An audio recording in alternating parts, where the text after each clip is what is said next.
Сәлемен арама қош келдің.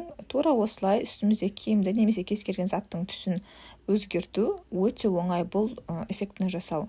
Ол үшін бізге бар болғаны CapCut қосымшасы керек телефонға. Android'та да бізде iOS'та да бар ол.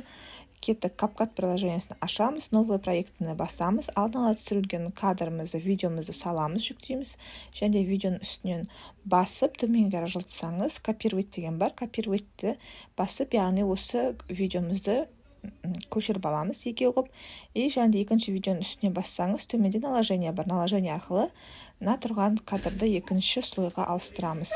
Осы жерде артық кадрларды алып кесіп тастаймыз, және де үстіңгі тұрған кадрды қолды шапалақтаған кезге алып барып, әр жерден кадрға бөліп шығамыз. Неше рет шапалақтайсыз қолыңызды, сонша рет кадрға бөліп шығасыз. Тек қана жоғарыдағыны, төменгіні бөлмейсіз.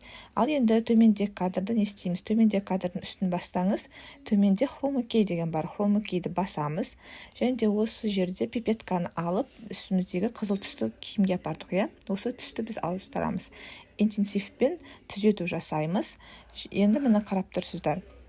Осы жерде бірінші тұрған слойдағы кадрға барамыз, өзгерткіміз келген кадрдың үстін басамыз, төменде бізде настройка бар. Настройканы бассақ, астында тени деп жазылып тұрады.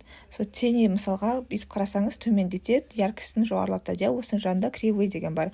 Кривой арқылы біз өзіміздің 4 түрлі түс берген, өзімізге керек түстерді ауыстыру арқылы шығарып аламыз. Тура осылай бүкіл кадрдағы түстерді ауыстырып шығамыз, орын өзіңіз қалауыңыз бойынша. Міне осылай ары кеткенде 5 минутта монтаж жасау арқылы сіз өзіңіздің видеоңызға күшті эффект бере аласыз. Міне біздің видеомыз дайын болды, өзіңіз қарап шықсаңыз болады.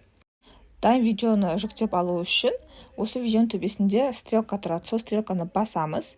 Осы жерде мен айтайын, 1080 дегенді сіз 2 немесе 4000К-ға жеткізіп сақтап болады. 100% болғанша күтеміз. 100% болған кезде төбеде готово деген шығады. Соны басып, өзі бізде сохранять етіледі. Видео ұнаса лайк, комментарий жазыңыздар, арнаға тіркеліңіздер.